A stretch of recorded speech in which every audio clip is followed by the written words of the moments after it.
ગુજરાતમાં વિકાસના મોટા મોટા દાવા થાય છે, રોજગારી વધ્યાની વાત થાય, અર્થતંત્ર મજબૂત બન્યાની વાત થાય, પરંતુ સરકારના જ આંકડા હવે એક અલગ જ સવાલ પૂછી રહ્યા છે.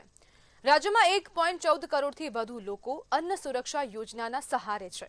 છેલ્લા 5 વર્ષમાં જરૂરિયાતમંદ પરિવારોની સંખ્યા સતત વધી રહી છે. 2022-23માં જે સંખ્યા 3.6 લાખ હતી, ત્યાં હવે 2025-26માં આ આંકડો વધીને 9.20 લાખ પરિવાર સુધી પહોંચ્યો. અર્થાત મફત અનાજ મેળવનારા પરિવારોની સંખ્યા 3 ગણાથી પણ વધુ વધી ગઈ. છેલ્લા 5 વર્ષમાં 136 લાખ મેટ્રિક ટનથી વધુ ઘઉં ચોખા અને 3 લાખ મેટ્રિક ટન જેટલું બરછટ અનાજ વિતરણ કરાયું.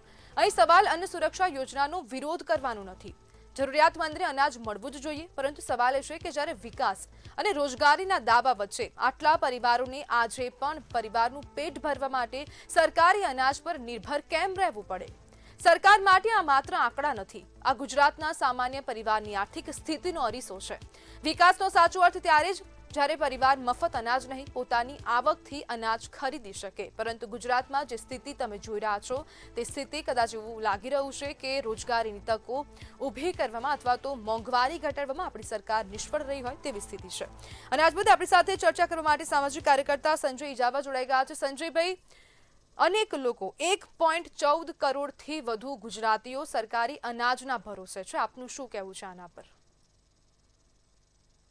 વર્ષ 2025ની અંદર એક આંકડા કેન્દ્ર સરકાર દ્વારા જારી કરવામાં આવેલો હતો.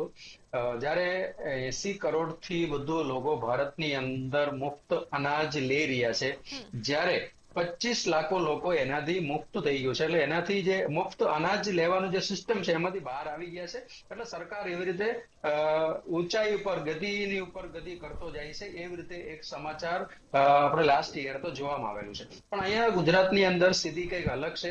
અને ગુજરાતની અંદર 9 લાખ જેટલા પરિવારો અત્યારે, આગળ જે 3 લાખ હતા એ અત્યારે 9 લાખ જેટલા પરિવારો મુફ્ત અનાજ ઉપર જીવવું પડે એવું પરિસ્થિતિ ઉપર આવી ગયું છે. અને દિવસે દિવસે આંકડો વધતો જાય છે. અને હમણાં તાજેતરનો પણ એક ઘટના, એક એક્ઝામ્પલ તરીકે પણ બતાવું. સુરતમાં મોટા વરાછા વિસ્તારની અંદર કેટલાક ઓટો રિક્ષામાં આવે છે, એને ચપ્પલ 20-20, 25-25 જોડી ચપ્પલ એપાર્ટમેન્ટમાંથી કે અન્ય જગ્યા પરથી ચોરી કરીને લઈ જાય છે. એટલે આ દરેક વસ્તુ આ દિશામાં બતાવી રહ્યા છે ભાઈ, આ જે બેરોજગારી છે અથવા જે ભૂખમરી છે એ વધતું જાય છે. ભારતમાં ઘટતું નથી, ખાસ કરીને ગુજરાતમાં ઘટતું નથી. અને આ જે અનાજ અત્યારે જે ડબલ કરવા માટેનો અથવા અનાજમાં જે વધારા કરવાની જે વાત આવી છે, એની ઉપર હું તમને ચોક્કસપણે બતાવું. કારણ કે અમે રેશન માફિયા ઉપર પણ અમે કામ કરી રહ્યા છે છેલ્લા કેટલા વર્ષોથી.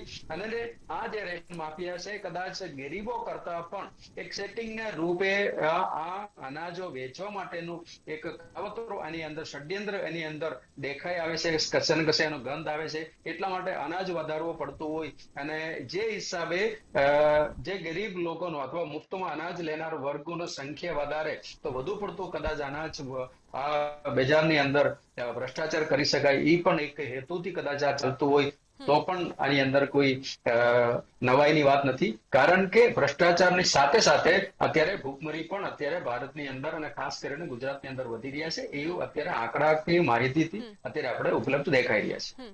જી બિલકુલ સંજયભાઈ, જોડાવા બદલ આપનો આભાર.